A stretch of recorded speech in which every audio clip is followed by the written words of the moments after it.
গুরুজি, আজকে আপনাকে তো তারাপীঠে একটা বলেছি, তো ভক্তদের উদ্দেশ্যে তার কিছু বলুন।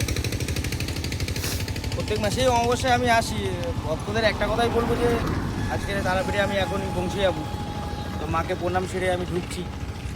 ভক্তদের একটা কথা বলবো যে তারা যদি আমাকে দেখতে চায় তারাপীঠে আমি কী করি, তাহলে পরে ভিডিওটা দেখুন। আমি তারাপীঠে যে যজ্ঞ করবো, যজ্ঞের যে মাহাত্ম্য বা যজ্ঞতে কী কী কাজ করি আপনারা একটু দেখে নিন।